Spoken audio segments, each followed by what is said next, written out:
L'heure du réquisitoire a donc sonné dans le procès d'Abdelkader Merah, le frère de Mohamed, auteur des attentats terroristes de Toulouse et de Montauban, qui avait fait 7 victimes en 2012, parmi lesquelles 3 enfants juifs. Après 5 semaines d'audience, très dures à supporter pour les familles des victimes, la Cour d'assises spéciale de Paris doit rendre son verdict en fin de semaine, a priori ce jeudi, et déterminer donc si oui ou non Abdelkader Merah est complice des crimes de son frère. Il risque pour cela la perpétuité. Sachez qu'un autre homme, Feta Malki, est également jugé. Il a reconnu avoir fourni un soutien logistique à Mohamed Merah. Avec nous pour parler de ce procès, Asif Arif, avocat au barreau de Paris, auteur avec Sébastien Boussois du livre France-Belgique, la diagonale terroriste aux éditions La Boîte de Pandore. Bonjour Asif Arif. Bonjour. Merci beaucoup d'être avec nous sur France 24. Tout au long de ce procès, l'avocate générale s'est montrée absolument convaincue de la culpabilité du frère de Mohamed Merah, donc Abdelkader Merah, considéré par beaucoup comme le donneur d'ordre. Est-ce que c'est l'hypothèse qui devrait être privilégiée aujourd'hui dans le réquisitoire? À partir du moment où l'instruction, de toute façon, a retenu qu'il y avait une entreprise en lien avec une entreprise terroriste, et complicité, je pense qu'effectivement, les différents témoignages qu'on a pu avoir, il y a une certaine similarité qui s'est dégagée entre Mohamed Merah et Abdelkader Merah dans les témoignages, puisque certaines personnes disaient même que cette famille était quasiment prédestinée à ce qui lui est arrivé. Donc oui, je pense que c'est l'hypothèse la plus probable qui va être retenue ici. On avait en plus un certain nombre de faisceaux d'indices qui laissaient supposer que c'était le cas. Parce que la difficulté principale dans ce procès, c'était effectivement que le droit pénal ne s'accommode pas simplement de on dit. Il faut des éléments qui étayent avec précision les liens qu'a pu avoir Abdelkader avec son frère Mohamed Merah. Et là, en l'occurrence, ce que plaidait Dupond-Moretti, c'était plutôt de dire qu'il n'y avait pas de preuves, ou en tout cas les preuves étaient plutôt floues, qu'il n'y avait pas d'éléments suffisamment clairs.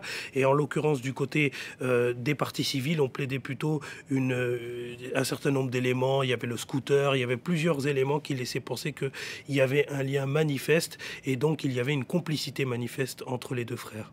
Ce procès est le premier procès des attentats qui ont frappé la France depuis 2012. Ce verdict aura donc une valeur symbolique très forte? D'abord, il aura ce verdict aura une portée symbolique parce que c'est le premier attentat qui a été commis avec l'idéologie du djihad sur le territoire français. Mais il aura nécessairement une portée symbolique parce qu'en plus, il y a un certain vivre ensemble qui a été touché à travers cet attentat.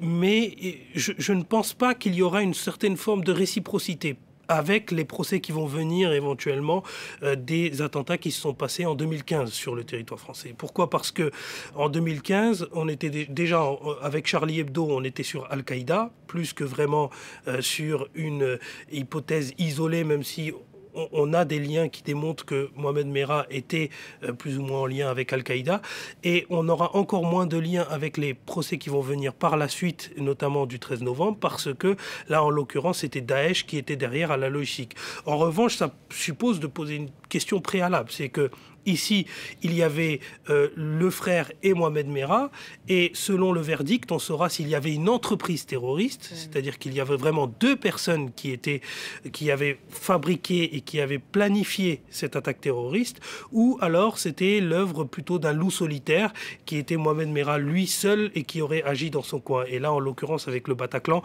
on n'est plus sur une hypothèse d'entreprise terroriste, puisque on le sait avec Salah Abdeslam et puis le commando du 13 novembre qui a agi de concert.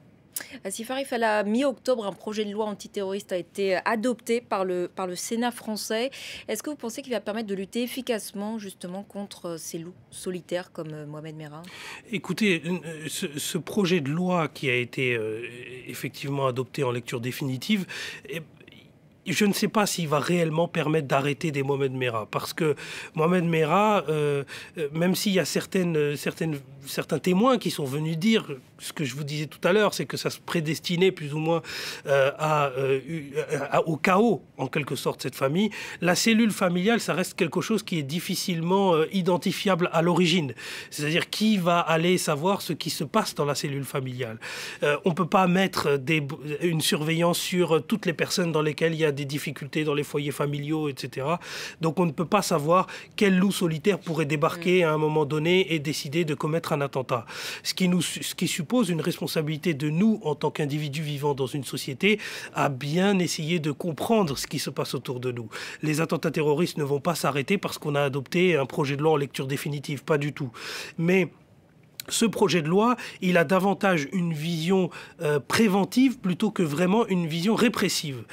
Ici, avec ce projet de loi, on vise plus à assigner à résidence certaines personnes dont on a des doutes sur... C'est plus des assignations à résidence, c'est des mesures de surveillance.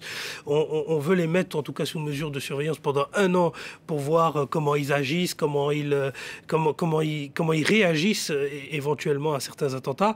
Mais en l'occurrence, je ne sais pas si ça va nous permettre d'arrêter des attentats. Arrêter les attentats, ça passe par une responsabilité globale. Alors justement, quelles pourraient être les pistes d'amélioration de la lutte antiterroriste en France, selon vous?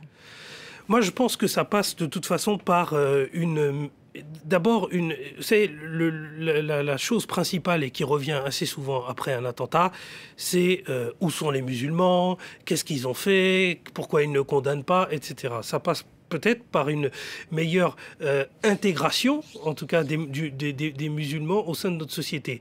Et la meilleure intégration, ça passe par le fait de comprendre que les musulmans qui sont nés en France n'ont pas besoin de s'intégrer. Et donc, s'appuyer sur l'islam comme une valeur positive contre le terrorisme et arrêter de la prendre comme une valeur négative qui serait quelque chose qui favorise le terrorisme. Déjà, si on partait de cet état d'esprit-là et que l'on essayait en plus d'impliquer certains acteurs de la société civile, on a vu malheureusement que les centres de déradicalisation, ça a été un fiasco total. Il n'y en avait qu'un seul, il a fermé. Bon, maintenant, on a pris en compte que c'était un fiasco total. Il ne faut pas être constamment à s'auto-flageller et se dire, bon, ben voilà, vous voyez, on a essayé de mettre en place un centre de déradicalisation, ça n'a pas marché. Il faut aller de l'avant.